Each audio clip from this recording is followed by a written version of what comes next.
ሰላም ጤና ይስጥልን ወደ ጄኤምኤም ቴሌቪዥን ተመልካቾቻችን ከጄኤምኤም ቴሌቪዥን የጄኤምኤም መረጃዎቻችን ወደ እናንተ እንደስበሳለን እንገኛለን በቅድሚያ ማርስ ዜናዎች የኢትዮጵያ ቃላዊት ቤተክርስቲያን የሰብአዊ ድጋፍና ልማት ኮሚሽን ውሃን ቤት ውስጥ ማከምና ከብክለት ጠብቆ ማቆየት ላይ ያተኮረ የልምድ ልውውጥ ስብሰባ ከባለድርሻ አካላት ጋር አካሄደ ቢል ጌትስ ካለው $200 ቢሊዮን ሀብት ውስጥ አብዛኛውን ለአፍሪካ ሊሰጥ መሆኑን ተናገረ ከውጭ ለአንጀት ካንሰር ህመምተኞች የአካል ብቃት እንቅስቃሴ ማድረግ ሞትን እንደሚቀንስ አንድ ጥናት አመላከተ መረጃዎቹን ኢየሱስና ያሶደናንተ ያደረስኩኝ አብራችሁ ቆይታ አድርጋለሁኝ አብራችሁ ነው የኢትዮጵያ ቃላዊት ቤተክርስቲያን የሰብአዊ ድጋፍና ልማት ኮሚሽን ውሃን ቤት ውስጥ ማከምና ከብክለት ጠብቆ ማቆየት ላይ ያተኮረ የልምድ ልውውጥ ስብሰባ ከባለድርሻ አካላት ጋር አካሂዷል ዳንኤል አንተነ ዝርዝሩ እንደሚከተል ያቀርበዋል ከግንቦት 20 እስከ ግንቦት 21 2017 ዓ.ም በአዲስ አበባ ጁፒተር ሆቴል በተካሄደው መርሃ ግብር ላይ የኮሚሽኑ ምክትል ኮሚሽነር ዶክተር ወይታው ዘን ጨምሮ ከጤና ሚኒስቴር ከውሃና ኢነርጂ ሚኒስቴር እንዲሁም ከማዕከላዊ ኢትዮጵያ ክልል ከጤናና ውሃ ኢነርጂ ስራ ዕድል ፈጠራ ቢሮዎች ከተለያዩ ግብረሰናይ ድርጅት የተጋበዙ የመንግስት ባለድርሻ አካላትም ተገኝተዋል የኢትዮጵያ ቃላዊት ቤተክርስቲያን የሰብአዊ ድጋፍና ልማት ኮሚሽን ምክትል ኮሚሽነር ዶክተር ወይታው ዘን የመክፈቻ ንግግር ያደረጉም ሲሆን ቤተክርስቲያኒቱ ከተመሰረተችበት ጊዜ ጀምሮ የልማትና ሰብአዊ ድጋፍ ስራዎችን እየሰራች ትገኛለችም ብለዋል አሁን ላይ የልማት ኮሚሽኑ በመላ ሀገሪቱ በሚባል ደረጃ በርካታ ፕሮጀክቶችን በውሃ በጤና በማህበረሰብ ኑሮ ማሻሻልና በአደጋ ምላሽ በትምህርት በማህበራዊ አገልግሎትና አቅም ግንባታና ሌሎች ማህበረሰብ ተኮር የልማት ፕሮግራሞችን በመቅረጽ እየሰራች መሆኑን ገልጸዋል ምክትል ኮሚሽነር አክለውም እንደ ሀገር የሚያገለግሉትን ሆስፒታሎችን ከአጋር አካላት ጋር በመክፈት ለሀገሪቱ ጤና ዘርፍ ቤተክርስቲያኒቱ ከፍተኛ አስተዋጽኦ ማድረጓንም አንስተዋል በዚህም አገልግሎት CWAST ለ15 ዓመታት አጋራችን ነው በማለት ባለፉት 3 ዓመታት በማዕከላዊ ኢትዮጵያ ክልል በተሰሩ ስራዎች ማህበረሰቡ ውሃን አክመው የመጠጣት ባህል ማሳደጉንም ገልጸው ይህ ጉባኤ የመጠጥ ውሃን ቤት ውስጥ አክሞ መጠቀምና ከብክለት ጠብቆ ማቆየት ላይ ጠቃሚ ዕውቀትንና ልምድን እርስ በርስ ለመለዋወጥ ምቹ መድረክ መፍጠሩንም አንስተዋል ይህም ፕሮጀክት በገንዘብና በአስፈላጊ ነገሮች ድጋፍ ላደረጉ ለጋሽና መንግስታዊ አካላት ልባዊ ምስጋናቸውንም አቅርበዋል ከካናዳ የመጡት የኮዋስት ፕሮጀክትም ባለሙያዎች ውሃን ቤት ውስጥ አክሞ መጠቀምን ከብክለት ጠብቆ መቆየት እንዲሁም የግልና የአካባቢ ንጽህናን አጠባበቅ አጋርነት ማሳደግ የልማት ዘላቂነትን ማረጋገጥ የባለድርሻ አካላትን ተሳትፎ ማሳደግ ላይ ትኩረት ያደረገ ስልጠና ውይይትን በማድረግ ለቀጣይ ስራ የሚሆን ግብዓትና ልምድ ልውውጥም አድርገዋል መረጃውን ከቤተክርስቲያኒቱ ገጽ አገኘ ነው ቢል ጌትስ ካለው $200 ቢሊዮን ሀብት ውስጥ አብዛኛውን ለአፍሪካ ሊሰጥ መሆኑን ተናገረ የማይክሮሶፍት መስራች ቢል ጌትስ በቀጣዮቹ 20 ዓመታት ካለው ሀብት ውስጥ አብዛኛውን በአፍሪካ የጤናና ትምህርት አገልግሎቶችን ለማሻሻል እንደሚያውል ተናገረ የ69 ዓመቱ ባለጠጋ በጤናና ትምህርት የሰው ልጅን በማውጣት አፍሪካ ውስጥ እያንዳንዱ ሀገር በብልጽግና ጎዳና ላይ መሆን አለበት ብለዋል ቢል ጌትስ ባለፈው ሳምንት እሁድ ግንቦት 24 2017 ዓ.ም በአዲስ አበባ በብሔራዊ ቤተ መንግስት በተካሄደው ስነ ስርዓት የሀገሪቱን ታላቅ የክብር ኒሻን ሽልማት በጠቅላይ ሚኒስትር አብይ አህመድ ተሸልሟል ጠቅላይ ሚኒስትር አብይ ይህንን ሽልማት ለጌትስ ያበረከቱት በባለሀብቱ የተመሰረተው ቢል ኤንድ ሜላንዳ ጌትስ ባለፉት 25 ዓመታት በኢትዮጵያ ላበረከታቸው አሻጋሪ ስራዎችና ታላላቅ ዘመን ተሻጋሪ በጎ ተጽዕኖችን እውቅና ለመስጠት እንደሆነ የጠቅላይ ሚኒስትር ጽህፈት ቤት አስታውቋል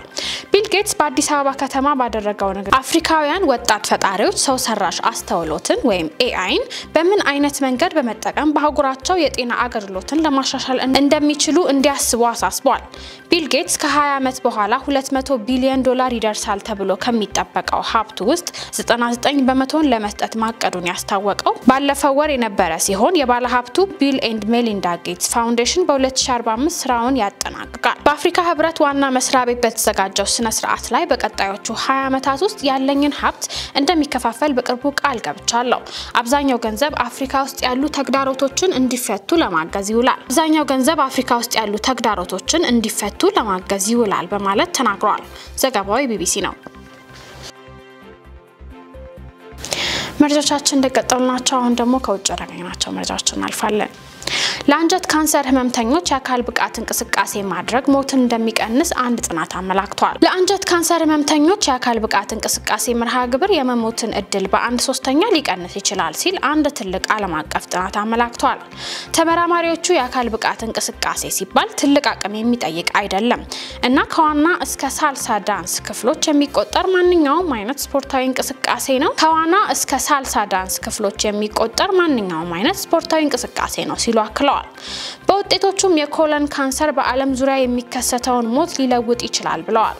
ሳይንቲስቶች ተመሳሳይ የአካል ብቃት እንቅስቃሴዎች እንደ ጡት ካንሰር ያሉ ሌሎች በሽታዎች ላለባቸው ሰዎች መዳንን ማሻሻል ይችሉ እንደሆነ አስቀድመው እየመረመሩ ይገኛል። ከኩዊንስ ዩኒቨርሲቲ ቤልፋስት የመጡ ተመራማሪው ፕሮፌሰር ቪኪ ኮይል እንዳሉት ህክምናን እንደ አንድ ነገር አድርገህ ማሰብ እንጂ የምትወስደውን ብቻ ነገር አይደለም ብለዋል። በሙከራ ውስጥ የ3 ዓመት የአካል ብቃት እንቅስቃሴ መርሃ ግብር ከኬሞቴራፒ በኋላ ብዙም ሳይቆይ ተጀምሯል። ዓላማው ሰዎች በአጠቃላይ ለህዝብ መመሪያ ላይ የተቀመጠውን የአካል ብቃት እንቅስቃሴ ቢያንስ በእጥፍ እንዲያደርጉ ማድረግ ሲሆን በሳምንት ከ45 እስከ 60 ደቂቃዎች የሚቆይ ፈጣን የእግር ጉዞ ከ3 እስከ 4 ክፍለ ጊዜዎች ሊሆን ይችላሉ ሲሉ ፕሮፌሰር ኮይል አንስተዋል። ለመጀመሪያዎቹ 6 ወራት ሰዎች ሳምንታዊ የፊት ለፊት ያሰልጣኝነት ክፍለ ጊዜዎችን ያገኙ ሲሆን ይህም በወር 1 ጊዜ ወርዷል። የአካል ብቃት እንቅስቃሴ ከሚያደርጉ ሰዎች መካከል 80% ከካንሰር ነፃ ሆነው የቆዩ ሲሆን ይህም ማለት ካንሰሩ ተመልሶ የመምጣት እድል 28% ቀንሷል ተብሏል። መረጃውን ከዳጉ ጆርናል ወሰድነው። በሌላ ዜና የካንሰር ህሙማንን ለማከም የሚውለው መድኃኒት አዎንታዊ ውጤት ማሳየቱ ተነገረ። ወደ ከፍተኛ ደረጃ የተሸጋገረ የጭንቅላትና የአንገት ካንሰር ያለባቸው ሰዎች ችግሩ በድጋሚ ሳይከሰት ለረጅም ጊዜ እንዲኖሩ የሚያስችል መድኃኒት ላይ የተደረገው ሙከራ አዎንታዊ ውጤት ማሳየቱን ተመራማሪዎች ገለጹ። በመድኃኒቱ ጥናት ላይ የተሰማሩ ሳይንቲስቶች እንዳሉት ለማከም አስቸጋሪ ከሆነው ካንሰር ጋር ለ20 ዓመታት ለኖሩ ሰዎች የመጀመሪያ ተስፋ የፈነጠቀ ነው ብለዋል። በጭንቅላትና በአንገት አካባቢ የሚከሰተውን ካንሰር ማከም በጣም አስቸጋሪ ከመሆኑ በተጨማሪ ባለፉት 2 አስርት ዓመታት በሽታውን ለማከም በሚደረገው ሂደት ውስጥ ይህ ሁሉ ነው የሚባል የጎላ ለውጥ ሳይታይ ቆይቷል። በጭንቅላትና በአንገት ላይ በሚከሰተው የተስፋፋ በሚሄደው ካንሰር ከተያዙት ሰዎች መካከል ከግማሽ የሚበልጡት በ5 ዓመታት ውስጥ ለህልፈት ተዳርገዋል። ካንሰርን ለማከም አዲስ መንገድን ለመፈለግ የሚካሄደው ዓለም አቀፍ ጥረት አካል የሆነው እና በለንደን የካንሰር ኢንስቲትዩት የተካሄደ ባለው ስራ ተሳታፊ የሆኑት ፕሮፌሰር ኬቪን ሃሪንግተን በመድኃኒቱ ላይ የተገኘ ውጤት ተስፋ ሰጪ መሆኑን ገልጸዋል። በዚህ ሂደት ካንሰር ያለበት ክፍል ተፈጥሯዊ በሽታን የመከላከል ብቃቱን በማዳበር የካንሰር ህዋሳትን እንዲዋጋ የሚያስችል አቅም እንዲፈጥር በማድረግ ባጩ የሚወገድ ሲሆን ከዚህም በኋላ መድኃኒቱ በሽታን የመከላከል አቅምን ለማጠናከር እስከ 1 ዓመት ድረስ ይሰጣል። አዲሱ ዘዴ አዎንታዊ ውጤትን ያሳየ ሲሆን መድኃኒቱ የሚሰጣቸው ህሙማን ከ3 ዓመታት በኋላ ካንሰሩ በሌላው የአካላቸው ክፍል ላይ የመከሰት እድሉ በ10% ይቀንሳል ተብሏል። የዚህ ጥናት ግኝቶች በአመታዊ የአሜሪካ የካንሰር ህክምና ማህበር ስብሰባ ላይ ቀርበዋል። መረጃው የቢቢሲ ነው። በመጨረሻም ሩሲያና ዩክሬን ከ300 የሚበልጡ የታገቱ ህጻናትን ለመልቀቅና በሌሎች ጉዳዮች መስማማታቸው ተነገረ። ሁለቱ ሀገራት በቱርክ ድርድር ሲያደርጉ የነበሩ ሲሆን የሁለቱ ሀገራት ልኡካን ከ1 ሰዓት በላይ በዝግ ከተወያዩ በኋላ ግዛታቸውን አልፎ የሚገኘውን ጦራቸውን ለማስወጣት የሚቀርቡ የውጭ ወታደራዊ ድጋፎችን ለማቆም የሶስተኛ ወገን ጦር እንዳይሳተፍ ለማድረግ ሁለቱም ሀገራት ተስማምተዋል። እንዲሁም ከጦርነቱ መጀመር በኋላ በአውሮፓ ሀገራት በሩሲያ ላይ የተጣሉ ማዕቀቦችን ለማንሳት የተጎዱና የቆሰሉ ወታደሮችን ለመለዋወጥ ይህን ለማድረግ እንዲያስችል በተወሰኑ ግንባሮች የ2 እስከ 3 ቀን ተኩስ አቁም ለማወጅና ከ300 የሚበልጡ የታገቱ ህጻናትን ለመልቀቅ ስምምነት ላይ ደርሰዋል። መረጃው የስፑትኒክስ ኒው ነው። ለለቱ ያዝናቸውን የጄኤምኤም መረጃዎቻችንን ከመጥቀላችን በፊት ዜናዎቹን እናስሳችሁ። የኢትዮጵያ ቃላዊት ቤተክርስቲያን የሰብአዊ ድጋፍና ልማት ኮሚሽን ውሃን ቤት ውስጥ ማከምና ከብክለት ጠብቆ ማቆየት ላይ ያተኮረ የልምድ ልውውጥ ስብሰባ ከባለድርሻ አካላት ጋር አካሄደ። ቢል ጌትስ ካለው $200 ቢሊዮን ሀብት ውስጥ አብዛኛውን ለአፍሪካ ሊሰጥ መሆኑን ተናገረ። ከውጭ ለአንጀት ካንሰር ህመምተኞች የአካል ብቃት እንቅስቃሴ ማድረግ ሞትን እንደሚቀንስ አንድ ጥናት አመላክተ። ለዛሬ ያዝናቸው የጄኤምኤም መረጃዎቻችን ይነሱ ነበር። እኔ ሶስና ያሱ መረጃዎችን ወደ እናንተ ያደረስኩኝ አብራችሁ ቆይታደረኩኝ። መረጃዎችን ያዘጋጁላችሁ ደግሞ ዳንኤል አንተነህና ነጻነት አቁማ ነበሩ። ከቀሪ የጄኤምኤም ቴሌቪዥን ፕሮግራሞቻችን ጋር መልካም ቆይታ